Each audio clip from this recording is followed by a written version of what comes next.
नमस्कार, आप देख रहे हैं फ्रंटलाइन 24 और मैं हूं आपके साथ निर्भय किशोर। राजनीति में और जिस तरीके की सियासत की लड़ाई चल रही है लोकतंत्र के इस महापर्व में, एक तरफ सत्ता पक्ष, दूसरी तरफ विपक्ष, दावे और वादों का खेल भी लगातार जारी है। जनता के बीच में दोनों अपने अपने स्तर से अपने तरीके से दावे कर रहे हैं।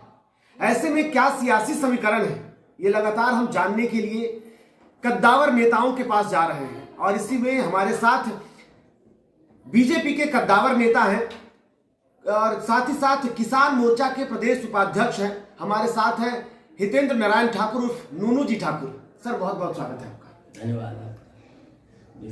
बिल्कुल सर, सीधे सवालों पर आते हैं। जिस तरीके से राजनीति हालात बने हुए हैं, खास करके मधुबनी जिले की बात की जाए, झंझारपुर में भी चुनाव हो रहा है, मधुबनी की बात करें, दरभंगा, राजनीति आप काफी करीबी से देख रहे हैं, नेता के तौर पर कहें या समाज सेवक के तौर पर कहें, क्योंकि किसानों के साथ जो खड़ा है वो सबसे बड़ा सेवक है। इन सारी स्थितियों के बीच में आप किस तरीके से देखते हैं इस चुनाव को? ये चुनाव भारतवर्ष के लिए बहुत महत्वपूर्ण चुनाव है। आगामी 20 वर्ष भारत कहाँ खड़ा रहेगा अंतर्राष्ट्रीय और राष्ट्रीय राजनीति में, उसका डिसिसिव मैंडेट है ये कोई साधारण मैंडेट नहीं है जी। दो रास्ता है, एक प्रधानमंत्री नरेंद्र मोदी जी का राष्ट्रवाद और हिंदुत्व के और डेवलपमेंट पर में, एक रास्ता वो है जहाँ कोई रास्ता ही नहीं है। विभिन्न दल के लोग सिर्फ इसलिए एकत्रित हुए हैं, किसी को अपने परिवार का चिंता है, किसी को अपने घर का चिंता है, किसी को अपने बेटा का चिंता है, किसी को अपने बेटी का चिंता है। कौन उनका नेता होगा ये अभी तक पता नहीं है। तो जिस चुनाव में नेता कौन होगा, किसी पार्टी को 100 MP भी कांग्रेस का भी नहीं होता है पिछले 2 चुनाव से, तो फिर ऐसे नेतृत्व के हाथ में देश को देना, देश के जनता के लिए हम तो समझते दुर्भाग्यपूर्ण ही है। खासकर मिथिला में, मिथिला का वातावरण सब दिन से नरेंद्र मोदी जब से आए तब से उनके साथ रहा है। 2014 में भी, 2019 में भी और 2024 में भी लोगों ने मूड बना लिया कि हम प्रधानमंत्री नरेंद्र मोदी के साथ जाएंगे। यही मिथिला की राजनीति है, मिथिलांचल और सीमांचल का। लेकिन लोग डरे भी तो इस बात से है ना कि संविधान बदल देंगे आप तो प्रबुद्ध नागरिक हैं, पत्रकारिता करते हैं, बहुत सारे टीवी में काम किए हैं। इस देश के संविधान को बदलने का किसी को ताकत है? चाहे नरेंद्र मोदी हो चाहे कोई हो, ये संविधान बहुमत के आधार पर में पहले बाबा साहब अम्बेडकर, उसमें राजेंद्र बाबू, अन्य सारे लोग थे, उस आधार पर में बना। ये संविधान बदलने की बात जब आती है तो कोई भी पार्टी का हृदय कांप जाता है, लोगों में ये उफान आ जाता है। ये लोग जब कोई नारा नहीं मिलता तो एक ही नारा है, जो संविधान बदल देंगे। ये सब कोई अफवाह है, इस पर में कोई जान नहीं है। लेकिन आरक्षण तो खत्म कर देंगे ना? आरक्षण खत्म कैसे होगा? जो संवैधानिक आरक्षण है, आरक्षण में तो बढ़ोतरी हुआ है। पहले महिलाओं का आरक्षण नहीं था, तो आरक्षण तो महिलाओं का बढ़ोतरी हुआ है। फिर आरक्षण, जो आरक्षण बढ़ाते जा रहा है, उच्च वर्ग का आरक्षण नहीं था, उच्च वर्ग को 10% आरक्षण दिया गया। ये तो अधिक आरक्षण में बढ़ोतरी कर रहे हैं, फिर आरक्षण खत्म करने की बात यही कर रही है। सवाल यही है, जनता का सवाल। विपक्ष तो कुछ भी कहेगा ना, कुछ तो लोग कहेंगे, लोगों का काम है कहना, छोड़ो बेकार की बातों को, कहीं बीत न जाए रहना। तो कुछ तो कहेंगे। वो क्या कहेंगे? जब हम 100, 50, 10, 20, 15 सीट के लिए चुनाव लड़ रहे हैं, हम सरकार बनाएंगे, तो अफवाह फैलाना तो विरोधी का काम है। सब दिन से यही होते रहा हिंदुस्तान के राजनीति में। रहा आज मिथिलांचल की बात, पूरे बिहार में तो यही है। आज सामाजिक समीकरण जो है वो NDA के पक्ष में है। आप पिछले चुनाव का रिकॉर्ड देख लीजिए। जो यूपीए या इंडी गठबंधन है वो 3.25 से 3.25, एक आध कंस्टिट्यूंसी में कहीं 4 लाख वोट उनको आता है। सिर्फ एक आध कंस्टिट्यूंसी में 10 लाख वोट पोल होता है, 20 लाख करीब वोट है, 19.5 लाख 20 लाख प्रत्येक चुनाव में 50% निश्चित रूप से पोल होता है। तो 3, 3.25, 3.25 पर में जाके वो अटक जाते हैं। कहीं कहीं अपवाद स्वरूप उनको 4 लाख वोट आता है और 1 लाख वोट चला जाता है। मान लीजिए सभी दलों को नोटा में इधर उधर बर्बाद होता है, तो 4.25 लाख।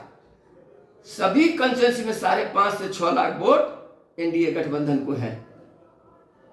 यही चुनाव पिछले बार भी था, यही चुनाव इस बार भी है। चलिए, सिर्फ पिछले बार की ही बात नहीं करेंगे। दरभंगा से देखा जाए, 80 के बाद से वहां कांग्रेस तो आई नहीं, लेकिन उसके बाद देखिए RJD और समता पार्टी तो आए हैं। मधुबनी देख लीजिए, या फिर खास करके जो कल चुनाव होने वाला, मतदान होने वाला है, उस मतदान में सुपौल, अररिया या फिर झंझारपुर की बात कर ली जाए तो इस सारी सीटों पर, या फिर इसके बाद जो चुनाव होने वाला है दरभंगा, समस्तीपुर या इसके आसपास के इलाके, इन सब में अब तक तो देखा जाए तो एनडीए मजबूत है। क्या ये मजबूती फिर से बनी रहेगी या फिर तख्ता पलट? निश्चित तौर पर बनी हुई रहेगी। सामाजिक समीकरण, सामाजिक आधार जो हमारे पक्ष में है, नरेंद्र मोदी जो सभी तबकों के लिए काम किए हैं, उस आधार पर ये समीकरण हमारे पक्ष में है और रहेगा। यही दिखता है शहर जमीन पर। आप यदि घूमे होइएगा, हाँ कुछ जरूर हम लोगों के उम्मीदवार के लिए मनमरिंग था, जो उम्मीदवार आते नहीं, दूसरा कुछ नहीं कहेगा। झंझारपुर की बात तो नहीं कर रहे हैं, नहीं, सभी जगह ये है। जाइएगा आप, कहीं भी गए होइएगा तो लोग कहेगा उम्मीदवार नहीं आते हैं। तो ये उम्मीदवार का चयन नहीं है। एमपी को नहीं हम चुन रहे हैं, देश के नेतृत्व को चुन रहे हैं। एमपी तो निमित्त मात्र है। तो ये स्वीकार करते हैं कि उम्मीदवार को नहीं, सिर्फ मोदी को वोट जा रहा है। एक बात पक्की है, जो 543 सीट पर में मोदी का चेहरा देख करके, देश के विकास को देख करके, देश का नेतृत्व को देख करके लोग वोट कर रहा है इस चुनाव में। पहला कारण वही है, दूसरा कारण जो हो। झंझारपुर में हम पिछले 10 दिनों से स्थितियों को देख रहे हैं। झंझारपुर में खास करके बात की जाए, क्योंकि कल वहां मतदान होना है, सवाल लाजमी है। जेडीयू के प्रत्याशी है वहां पर, जेडीयू के नेता है, भले वो एनडीए और राजन जो का है उसके प्रत्याशी है, लेकिन पार्टी जो उनका है वो जेडीयू है। ऐसे में उनका नहीं आना लोगों के बीच में सबसे बड़ा एक कारण बन गया है कि उनको वोट नहीं दें। ऐसे लोग बातें जो कह रहे हैं और हमने जो जनता से सुना है, सवाल ये है कि वहां बीजेपी जीत रही है या जेडीयू जीत रही है? जीत तो एनडीए रही है, एनडीए का उम्मीदवार है, लेकिन हमारा दोस्त कौन होगा हम ये तय करेंगे। लेकिन मेरे दोस्त का दोस्त कौन होगा ये वो तय करेंगे। संघर्ष तो होगा ना आपके लिए? ज्यादा संघर्ष था, अब नहीं है। संभाल लिया जो हम लोगों में मतलब था कुछ मरमरी हमारे लोगों में, वो हम लोग ने मतलब कंट्रोल बीजेपी किया, ने संभाल लिया। हाँ कंट्रोल किया। हाँ, बीजेपी आगे होके चुनाव लड़ रही है, बीजेपी आगे होके चुनाव लड़ रही है और जदयू भी साथ में कंधा से कंधा मिलाकर चल रही है। उम्मीदवार जो हमारे गांव के बाद दूसरा गांव वही है। हम लोगों के यहाँ भी कुछ मरमरिंग था, लेकिन वो अब नहीं है। परसों भी घर गए थे, तरसों भी घर गए थे, उधर सुपौल से लौट रहे थे। अभी हम किसान मोर्चा की तरफ से हम लोग पूरे बिहार में 2, 3, 4 सभी क्षेत्रों में किसान चौपाल लगा रहे थे। हमारे प्रदेश अध्यक्ष आदरणीय मनोज कुमार सिंह जी हैं, वो भी आए थे, तो उनके साथ मैं भी था। तो मैं सुपौल में भी 3 किसान चौपाल लगाया था, 2 झंझारपुर में लगाए थे, 2 मधुबनी में भी लगाए हैं। उसके बाद उनको सिवान और गोपालगंज जाना था।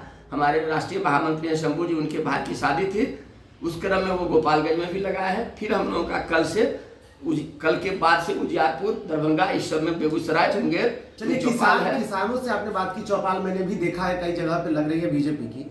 सवाल यह है कि सिर्फ झंझारपुर नहीं बल्कि पूरा मिथिलांचल, सीमांचल और आप कोसी का जो क्षेत्र कहेंगे, जो सुपौल वाला इलाका है, सभी जगह से पलायन सबसे बड़ी समस्या है सर। हम कैसे उम्मीद करें कि आगे आने वाला दिन और बेहतर होगा? वैसे खाते में तो 6000 रुपए आया है, ये हम भी नहीं भूले हैं किसानों के, लेकिन किसान और कैसे बेहतर करेंगे? सिर्फ 6000 रुपया नहीं आया है। आप खाद का देख लीजिए, पानी का सुविधा देख लीजिए, बिजली का सुविधा देख लीजिए। पहले पटवन हम कराते थे तो 1 एकड़ में 1000 रुपये, 1 कट्ठा 500 रुपया लगता था। अब 1000 में 1 एकड़ का पटवन होता है। बिजली जब से प्रत्येक खेत में बिजली रहती है, बिजली की उपलब्धता है। खाद पहले ब्लैक से मिलता था, नीम कोटेड जब से यूरिया को किया गया उपलब्ध रहता है, कोई कमी नहीं है। हाँ, कमी क्यों होती है? कहीं कहीं जो बेचने वाले लोग हैं वो और ज्यादा में बेचेंगे, वो रोक लेते हैं खाद को। ऐसे परिस्थिति में कहीं कहीं हुई है। अब पहले बिहार में फिर कुछ दिन के लिए नीतीश हम लोग के साथ चले गए थे, तो सरकारी स्तर पर कुछ गड़बड़ी होता था, इसीलिए हम लोग नीतीश को लोग कहते हैं नीतीश के साथ क्यों आए। तो बिहार हमारा राज्य है, बिहार सबों का राज्य है। बिहार गलत दिशा में जा रही थी, फिर से 90 के दशक में लौट रहा था। तो 90 के दशक में नहीं लौटे, उस 90 के दशक से निकालने के लिए 2005 से 2023-24 तक हम लोगों ने बहुत मेहनत किया है, फिर से वहां नहीं जाए। इसीलिए हम लोगों ने नीतीश कुमार को राजहित में, जनता के हित में नीतीश कुमार के साथ सरकार बनाए, न कि अपने भारतीय जनता पार्टी अपने हित में। लेकिन ये बात भी तो आप मानेंगे ना, इससे कोई इनकार नहीं किया जा सकता कि पलटू चाचा के रूप में ही सही छवि खराब हुई है और वो आपके लिए संघर्ष बनी है। अब इसका जवाब तो नीतीश जी के लोग देंगे, नीतीश देंगे। आपके लिए संघर्ष कितना बढ़ा ये जानना चाहते हैं? संघर्ष नहीं बढ़ा, संघर्ष कुछ जवाबदेही बढ़ गई हमारी, कुछ बातों का जवाब देना पड़ गया हमारा। मतलब जवाबदेही, बिल्कुल जवाबदेही तो उतनी ही है। राज्य के प्रति कमिटमेंट है, हम राज्य के लोगों के प्रति कमिटमेंट है हमारा। लोगों के विकास के लिए कमिटेड हैं हम। जवाबदेही तो हमारी उतनी है, जवाबदेही के प्रति कुछ जवाबदेही बढ़ गया हमारा। चलिए, जवाबदेही की बात अगर कर रहे हैं तो एक और सवाल जो कि हमने 2 दिन पहले प्रधानमंत्री जब 5वें दौरे पर बिहार आए थे तो उन्होंने एक नया शब्द और बोला, शहजादा। 2 शहजादे हैं इस देश में, एक दिल्ली में है और एक बिहार में। जिस बिहार के शहजादे की हम बात कर रहे हैं, बखूबी आप भी समझ रहे हैं, वो अब 8,000 रुपए से अधिक महीना और साल में 1 लाख रुपए महिलाओं को दे रहे हैं। महिला के वोटरों को आप कैसे संभाल पाएंगे सर? अच्छा, महिला वोटर पर में हम ये नहीं कहेंगे एकाधिकार है हमारा, लेकिन हम लोग मान के चलते हैं महिला पहले भारतीय जनता पार्टी एनडीए गठबंधन की तरफ देखती है, कोई देगा, हम दे रहे हैं। और मोदी जी जो बोले शहजादा, ये बोलने के क्रम में दोनों नौजवान को कहते हैं, नौजवान को प्रतिनिधित्व करते हैं। पारिवारिक विरासत को लेकर अपने आप को स्वयंभू नेता है, पहले परिवार से नेता घोषित हो गए हैं, तब कोई जनता का वोट दिया है। सही में जनता वोट दिया, चुना है, लेकिन पहले परिवार में चुन लिए गए हैं। परिवार का विरासत रहा है सत्ता का, तो उस सत्ता पोषित नेता है, इसीलिए शहजादा कहते हैं। शहजादा कोई गाली तो है नहीं।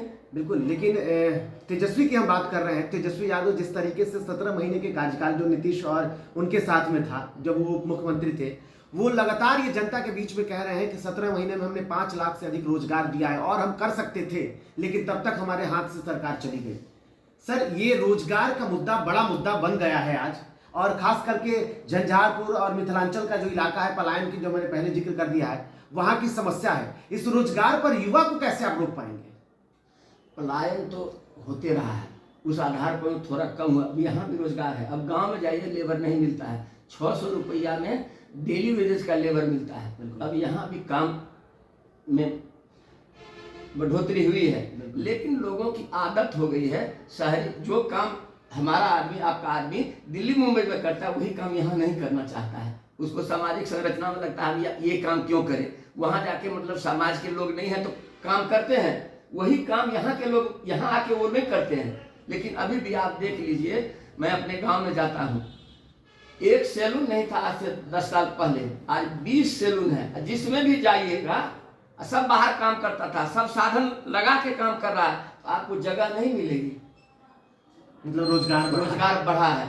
आप देख लीजिए, नाश्ता का, खाना का, हमारा छोटा सा गांव था, 10 घर का दुकान था, अब इतनी सघन मार्केट हो गई है, 2-2 घंटा मार्केट जाम हो जाता है, गांव का मार्केट। तो लोगों का रोजगार बढ़ा है, शिक्षा में बढ़ोतरी हुई है। हम जाते थे कहीं भी, हम सुपौल से आए 7 बजे, हम बाबूबारी में मीटिंग रखे थे, और हमको लगा जो टाइम लगेगा, और सुपौल में भी, सुपौल से 30 किलोमीटर पूरब जगह पर मैं मीटिंग था मेरा, छातापुर में, और वहां से हम 56-57 मिनट में अपने घर पर आ गए थे। 1.5 घंटा हम घर पर आराम किए। गांव से लेके, शहर से लेके, कस्बा से लेके, कहीं जाइए रास्ते को देखिए, रास्ता में क्या बदलाव, स्कूल का देखिए क्या बदलाव आया है। और तेजस्वी जो कहते हैं हमने रोजगार दिया है, तो तेजस्वी कितने डिपार्टमेंट संभाल रहे थे? शिक्षा विभाग का रोजगार है, वो कहते हैं शिक्षा मंत्री हमारा था। शिक्षा मंत्री का क्या स्थिति था, शिक्षा मंत्री कितने दिन विभाग में गए, शिक्षा मंत्री का सचिव से क्या स्थिति था, ये सबके सामने में है। तो महाभारत आप प्रबुद्ध हैं, तो जो अपने में उलझा हुआ था, नौकरी सरकार की पॉलिसी होती है, कोई चीफ मिनिस्टर नहीं चाहे, सरकार नहीं चाहे, तो उस सरकार में कोई नौकरी हो सकती है? मैं आप ही से काउंटर प्रश्न पूछता हूँ। आप प्रबुद्ध हैं, आप लोगों को दिखाते हैं तो लोग देखता है, तो ये आप ही बताइए, कोई मुख्यमंत्री, आप जहाँ काम करते हैं उस ऑर्गेनाइजेशन के यदि चीफ है, वो नहीं चाहे तो आप कहीं जाइए, तो आप जा सकते हैं अपने मन से? नहीं जा सकते हैं। तेजस्वी जी के पास था स्वास्थ्य विभाग, तेजस्वी जी के पास था नगर विकास विभाग, 7 डिपार्टमेंट वो रखे हुए थे। 7 डिपार्टमेंट में 7 नौकरी वो यदि बता दें तो तेजस्वी जी के साथ हम कल से हो जाएंगे। तो अपने विभाग में, उस विभाग में भी नौकरी है, लेकिन एक न वैकेंसी निकाले न एक नौकरी दिए। तो हम अपने गिरेबान में पहले झाके जो हम क्या किए हैं, वो कह रहे हैं खुद कि हमारे स्वास्थ्य विभाग की वैकेंसी को जो निकालने वाले थे, इन लोगों ने रोक दिया। स्वास्थ्य विभाग को रोक दिया, लेकिन शिक्षा विभाग को नहीं रोका। वाह, तो बहुत, जो काम जहां हुआ वहां उनको नहीं रोका, जहां काम नहीं हुआ वहां दूसरे पर, सरकार पर दोषारोपण करते हैं। अब किसी सरकार में जो अपने आप को, एक तो डिप्टी चीफ मिनिस्टर संवैधानिक पद नहीं है, डिजिग्नेट पद है। संविधान में डिप्टी मिनिस्टर का ओथ नहीं लेता है लोग, एक मतलब मान्यता हो गई है, जो मतलब अपना कद बढ़ाने के लिए लोग, ये कोलैबोरेशन गवर्नमेंट है, तो लोग कहता है जो हमको कद बढ़ाने के लिए डिजिग्नेट कर दिया deputy chief minister. Deputy chief minister खुद अपने सरकार पर आरोप लगा रहे हैं जो हमको रोक दिया, तब वो कहते हैं नीतीश कुमार जी हमको छोड़कर क्यों गए, कोई कारण नहीं। तो भाई जिस सरकार को आप कटघरा में खड़ा करें, जिसके नेतृत्व में आप काम कर रहे हैं, तो वो आपको छोड़ के नहीं जाएगा तो क्या रहेगा, जो अपने ऊपर आरोप लेते रहेगा। काम किए तो आप किए, जो नहीं हुआ वो सरकार, मतलब सरकार के जो मुखिया है उस पर हो गया। मीठा मीठा गप गप, तीता तीता कहावत है, मिथिलांचल का कहावत है। एक और सवाल जनता के तरफ से हम आपसे पूछना चाहेंगे, काफी लंबे वक्त से मांग हो रही है इस मिथिला झंझारपुर इलाके को लेकर के। चीनी मिल बंद पड़ा, वो खुलेगा सर, और कब तक? चीनी मिल बंद हुआ कोई मतलब भारतीय जनता पार्टी लीड जो सरकार थी उसमें नहीं हुआ। 90 के दशक तक चीनी मिल चलते रहा। श्याम बाबू हैं आपके बिल्कुल ऑर्गेनाइजेशन के मतलब चीफ हैं, तो चलते रहा। इधर लोग किसान की खेती भी कुछ कम कर दिए, मतलब एक का, और मिल धीरे धीरे लालू जी के समय, उनके ही पिताजी के समय बंद हो गया। जीर्ण शीर्ण अवस्था वहां चला गया उस 15 साल में, जो उठने लायक भी नहीं रहा। चीनी का लागत उस मिल के माध्यम से इतना बढ़ गया जो कोई प्राइवेट पार्टी या सरकार चलाने की स्थिति में नहीं रही। अब फिर से नया नया मशीन आया है, नयाकरण हुआ है मशीनों का। अब फिर से सरकार सोच रही, आप ही के मोतिहारी में कुछ मिल चल रहा है ना, प्राइवेट में भी चला रहे हैं। कुछ मिल वाले उम्मीदवार भी हो गए पैसा उसा दे के आपके यहाँ। तो ऐसे ही उद्योगपति लोग आ रहे हैं। बिहार में वातावरण बना है। हम उम्मीद रखते हैं कि अब जो पंचवर्षीय है आगे प्रधानमंत्री के नेतृत्व में, इथेनॉल भी मतलब चीनी मिल के माध्यम से बनने लगा, तो इसीलिए आगे चीनी मिल हम लोग उम्मीद करते हैं कि चीनी मिल चलेगा। आखिरी सवाल और सबसे फाइनल सवाल ये है, 40 में कितने आपके? हम तो 40 में 40 मान के चल रहे हैं, लेकिन जनतंत्र है, कहीं एक आध कुछ हो जाए तो अलग बात है। लेकिन हम लोग जो देख रहे हैं बिहार का वातावरण, पिछला बार हम 39 थे, इस बार 40 हो जाएंगे, ये कोई बड़ी बात नहीं है। 40 हम लोग मान के चल रहे हैं। जनता का जो मूड देख रहे हैं, जनता का जो रुख देख रहे हैं, उसमें हम अपने आप को 40 में पाते हैं। चलिए, बहुत बहुत धन्यवाद सर। तो जिस तरीके से सियासी समीकरण बन रहे हैं, राजनीति के हालातों के बीच में आरोप और प्रत्यारोप का दौर तो जारी है, लेकिन जिस दावे के साथ एनडीए के नेता, जिस दावे के साथ बीजेपी के नेता ये भरोसा दे रहे हैं कि 40 तो इस बार उनका है, क्योंकि पिछले बार 39 था। हाँ, थोड़ी बहुत जवाबदेही बढ़ी जरूर है, लेकिन स्थिति जिस तरीके से बिगड़ी है, संभाल लिया है बीजेपी के नेताओं ने खासकर। और ऐसे में चाहे सीमांचल का इलाका हो, चाहे पूर्वांचल का इलाका हो, बिहार की बात कर रहे हैं, चाहे पूर्वांचल का इलाका हो या फिर और भी अलग देश के हालात, चेहरा एक है, प्रत्याशी अलग अलग है, लेकिन चेहरा एक है और वोट जनता उसी के चेहरे पर दे रही है। और हालात बदलेंगे, यानी कि 400 के पार का नारा तो अब बदल चुका है, अब है आर या पार, और वो करके रहेंगे। फिलहाल इतना ही।